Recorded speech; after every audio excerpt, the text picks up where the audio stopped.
YS Jagan చేపట్టిన విజయ సంకల్పానికి 5 ఏళ్లైన సందర్భంగా వైఎస్ఆర్సీపీ కేంద్ర కార్యాలయంలో ప్రత్యేక కార్యక్రమాలు నిర్వహించారు. ముందుగా వైఎస్ఆర్ విగ్రహానికి పూలమాలలు వేసి నివాళులు అర్పించారు. అనంతరం కేక్ కట్ చేసి సంబరాలు చేసుకున్నారు. ఈ కార్యక్రమానికి మంత్రి జోగి రమేష్, ఎంపీ గురుమూర్తి, ఎమ్మెల్సీ అప్పిరెడ్డి హాజరయ్యారు. ఈ సందర్భంగా గాంధీజీ కలలు కన్న గ్రామ స్వరాజ్యాన్ని సీఎం జగన్ సాకారం చేశారన్నారు వైఎస్ఆర్సీపీ నేతలు.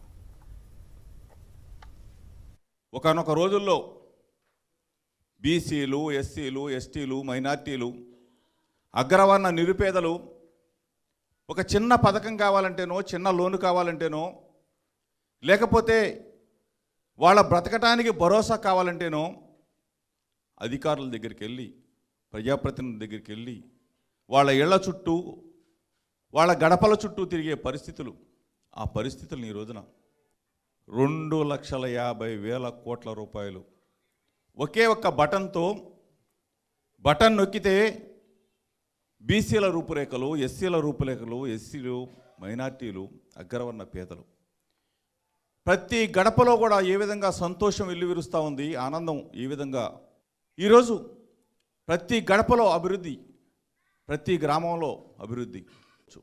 ఈరోజు ఇక్కడ గర్వంగా నిలబడి, ఈ వేదిక ద్వారా నిలబడి చెప్తా ఉన్నామంటే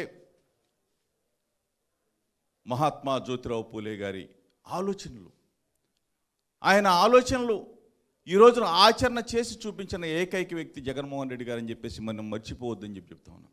అదేవిధంగా రాజ్యాంగ స్ఫూర్తి, రాజ్యాంగ సృష్టికర్త డాక్టర్ బాబాసాహెబ్ బిఆర్ అంబేద్కర్ గారి రాజ్యాంగంలో పొందుపరిచిన అంశాలు, ఆ అంశాలే కాదు ఇంకొక అడుగు ముందుకేసి రిజర్వేషన్ లేని చోట సైతం, అంటే జనరల్ స్థానాల్లో సైతం బీసీలని, ఎస్సీలని, ఎస్టీలని, మైనార్టీలని జిల్లా పరిషత్ చైర్మన్లుగా, ఎమ్మెల్సీలుగా, ఎంపీలుగా, రాజ్యసభ మెట్లెక్కించే స్థాయికి తీసుకెళ్లిన ఏకైక నాయకుడు భారతదేశంలో మన జగన్మోహన్ రెడ్డి గారు మాత్రమే.